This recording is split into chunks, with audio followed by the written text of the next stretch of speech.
মানসিক চাপ দূর করতে যা করণীয়।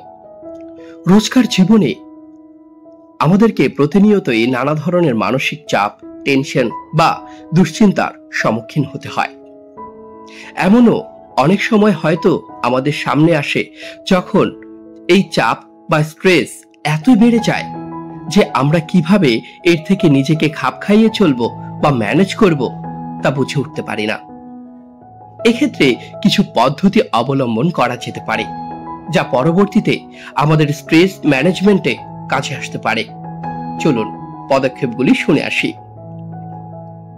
কাছের মানুষ বা বন্ধু বান্ধবদের সাথে কথা শেয়ার করা যেতে পারে, তবে এখানে একটা জিনিস অবশ্যই খেয়াল রাখতে হবে, যাদের সাথে আমরা কথাগুলো বলছি তারা যদি আমাদের কথা শোনার পর আমাদের উপহাস করেন তাহলে অবশ্যই এটি আমাদের উপকারে আসবে না।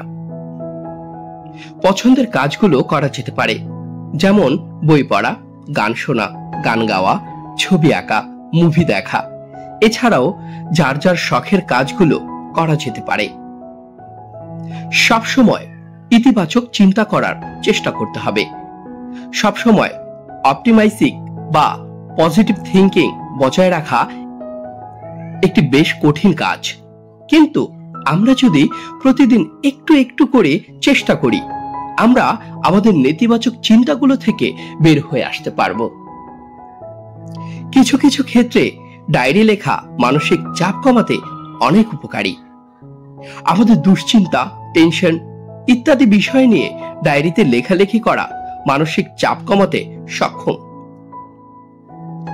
একটি রুটিন মেনটেন করে নিজের জীবনকে গুছিয়ে নিতে পারলে দেখা যায় আমাদের মধ্যকার অস্বস্তি, মানসিক চাপ অনেকটাই কমে আসে। অগোছালো জীবন, ঠিকমতো না খাওয়া, না ঘুমানো স্ট্রেস বাড়িয়ে তুলতে পারে। তাই প্রতিটি পদক্ষেপ মেনে চলার চেষ্টা করুন, আপনার মানসিক চাপ কমে আসবে। ধন্যবাদ।